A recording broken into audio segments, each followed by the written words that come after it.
ये है बिगू, जिसको हमने चौक से रेस्क्यू किया था। किसी ब्रीडर ने शायद इसको पहले रखा हुआ था और जब इसको लगा कि ये किसी इंडियन डॉग से क्रॉस हो गई है तो उसने इसको चौराहे पर ला करके छोड़ दिया। हम लोकेशन पे पहुंचे, इसको फंगल इन्फेक्शन था, पूरी स्किन से इसके खून आ रहा था, प्रेग्नेंट भी थी उस समय, बच्चे पल रहे थे। कितना ज्यादा दर्द था इसको शायद ही कोई समझ सकता था। जब हमने इसको रेस्क्यू किया तो हम रेस्क्यू करने के बाद इसे अपने साथ में शेल्टर ले आए। अगर आप किसी भी ऐसे डॉग को पालते हैं तो प्लीज उनका साथ जो है वो जीवन भर के लिए दीजिए। मैं हूँ चारू खरे और ये हमारा एनजीओ आसरा द हेल्पिंग हैंड्स पिछले 4 सालों से बेजुबानों को बचाने के लिए कार्य कर रही है। और ये संस्था हमने तब शुरू की थी जब हमने अपने पिता को साल 2020 में खो दिया था। जिस वक्त लखनऊ में पिटबुल को लेकर के केस हुआ था, उसके बाद में लगातार लोगों ने अपने पिटबुल को अबेंडन करना शुरू कर दिया था। इसी बीच एक कॉल हमारे पास भी आई। हमें मालूम चला कि क्लॉक टावर के पास में किसी ने पेड़ से बांध करके एक पिटबुल को छोड़ दिया है।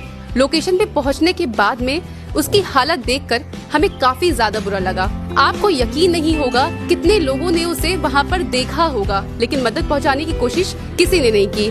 कई बार लोग फेक कॉल्स करते हैं आपको। एक लड़के ने मुझे कॉल किया और बोले यहाँ पे एक डॉग जो है बहुत ज्यादा डिस्ट्रेस है, परेशान है, आप इस लोकेशन पे आ जाइए। लोकेशन पे कोई भी नहीं था। उस लड़के ने कॉल उठाना बंद कर दिया और फिर मुझे मालूम चला कि इस तरह की एक फेक कॉल थी। कई बार ऐसा होता है कि हमें कॉल्स आती हैं और लोग बात करने के लिए केवल कॉल कर देते हैं कि अच्छा सामने लड़की है तो हम इससे बात करते हैं। अगर हम फ्यूचर प्लान्स की बात करें आसरा की, तो हमने ये सोचा है जो हमारी युवा पीढ़ी है, जो बच्चे हैं, तो हम उनको कैसे इस बारे में जागरूक करें। इसके लिए हमने कुछ विद्यालयों से बात की है। वहाँ पर हमने वर्कशॉप के लिए कई सारी वर्कशॉप की भी है और कई सारी वर्कशॉप हमारी होने भी वाली है, जहाँ पर हम अपने अवेयरनेस प्रोग्राम चलाएंगे ताकि हम एनिमल क्रूल्टीज के प्रति लोगों को जागरूक कर सकें। Not dog feeding but harassing a dog feeder is a crime. Means आप किसी भी जानवर को खिलाते हो वो क्राइम नहीं है, लेकिन आप जानवरों को खिलाने वाले को हैरेस करते हो वो क्राइम है। हेलो, मेरा नाम है पूर्णा खरे। साउथ के एरिया में बहुत एक चीज़ हुई थी, वहाँ पे कई सारे डॉग को पॉइजनस फूड दे करके मार दिया गया था।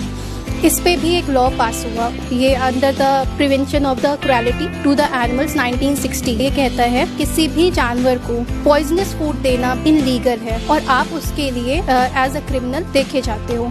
तो दूसरा राइट आपके लिए आता है जो आपको देता है एनिमल बर्थ कंट्रोल 2001। ये कहता है अगर आपका लोकल एनिमल जो आपकी लोकेलिटी में है वो स्टेरलाइज है तो कोई भी उसको रीलोकेट नहीं कर सकता। अब आप बात करते हैं इंडियन पीनल कोड की। ये कहता है किसी भी जानवर को ऐसी इंजरी पहुंचाना जो उसको हार्म करे, उसके पैरालाइज होने का कारण बने, उसके लिए भी आप एज अ क्रिमिनल दोषी होते हो। कई बार ऐसा होता है हम एनिमल्स को खिलाने के लिए निकलते हैं और वहाँ पे एक ग्रुप हमें रोकता है कि आप जानवरों को नहीं खिला सकते। तो उस सारी जगहों पे जर्नली जो हम सबसे पहला स्टेप ले सकते हैं वो उनकी काउंसलिंग करके ले सकते हैं। हम उनको समझा सकते हैं कि जैसे हमारे जीने के लिए खाना ज़रूरी है, एज सेम उनके जीने के लिए भी खाना ज़रूरी है। वो खुद अपना खाना नहीं बना सकते पर वो नेचर का एक हिस्सा है और उनको प्रोटेक्ट करना, उनका संरक्षण करना हमारी जिम्मेदारी है।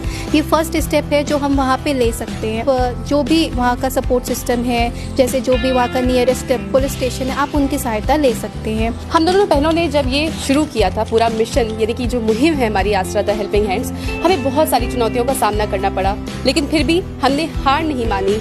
एक बात हमने सोच रखी थी कि अब जो भी हम करेंगे वो पूरे हौसले के साथ करेंगे और हम उसी हौसले के साथ आगे बढ़े और आसरा की शुरुआत की। हम इसी आसरा के सहारे से कई सारे बेजुबानों को बचा पा रहे हैं, उन्हें नया घर दिला पा रहे हैं। इसलिए मेरी आप सबसे ये दरख्वास्त है और उन सभी महिलाओं से ये दरख्वास्त है कि अगर आप जीवन में कुछ ऐसा करना चाहती हैं जो आपके लिए भी मुश्किल है, आपको लगता है कि कठिन है, आपसे नहीं होगा, तो उसे करने की जरूर ठाने, क्योंकि ये आपसे ही होगा।